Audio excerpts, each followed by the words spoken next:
شنو هي اقصى السنوات اللي مرت عليك؟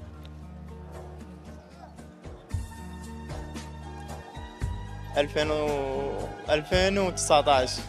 2019 نقدر نعرف ليه؟ خلاف ويا اخوتي. عمري وهسه انحل الخلاف؟ لا لحد الان؟ لحد الان. تتمنى ينحل؟ يا ريت. زين انت عايل لو مظلوم؟ مظلوم.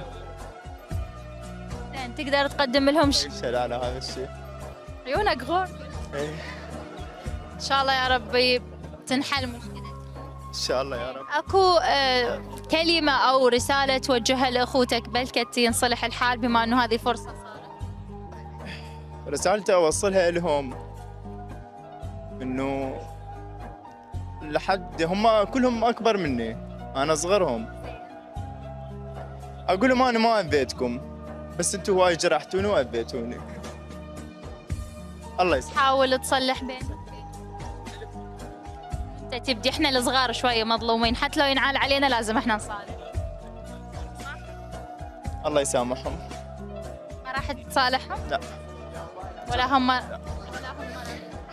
لا هم اذوني هواي، ما اقدر يعني، ما اظن اكو خط رجعه وياهم. عزواني ما كنت متوقعة راح احكي وياك بهالموضوع. ولا أنا. قلبي يوجعني ولا انا الصراحه. صراحة. يعني شوف أحمد، هي العائلة المتكئ الأول، السند الأول، الظهر الأول، الحائط الأول. فمن يتلكئ هذا الحائط بعد وين تنتشي؟ صح؟ وين تميل؟ وين تخلي همومك أو تخلي تعبك على منو؟ أنا والدي عمره تقريبا 85 سنة. حبيبي الله يحفظه يا رب. وهو الوحيد سندي بالحياة. علاقتك بيه طيبة؟ كل الزينة. وأنا أظن يعني إخواني هم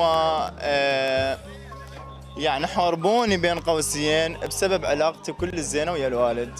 أنا متزوج وعندي 3 أطفال. ما شاء الله. وأنا الوحيد اللي استقريت ويا أهلي، وأنا الوحيد اللي زوجتي من أخوتي، إحنا 10 أخوان؟ 10 أخوان. أنا الوحيد اللي زوجتي اللي فهمت والدي ووالدتي.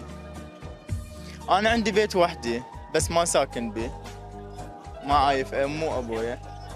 زين أخوتك شلون يتواصلون ويا أمك إذا أنت موجود؟ بسبب وجودي أنا وزوجتي يم والدي وهاي هم قطعوا.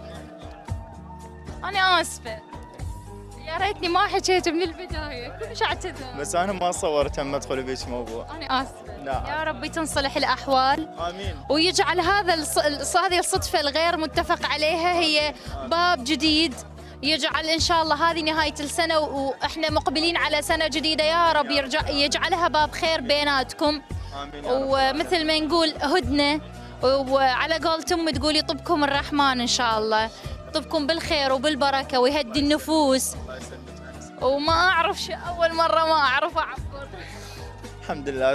تصير هيك امور عائليه. خلينا نتذكر شنو اسماء اولادك. الكبير اسمه انس، والوسطاني اسمه مصطفى، والصغير اسمه حارث. ما شاء الله كلهم ولد؟ 3 ولد. الله يستر عليك. يرصد ثاني ابتدائي ما شاء الله. والثاني صف اول ابتدائي. ما حياتي اصلا هم. شو خليتك تبتسم؟ هاي غايت الحمد لله انه انت ابتسمت. شوفتهم عيشه. الحمد لله. اي والله شوفتهم عيشه.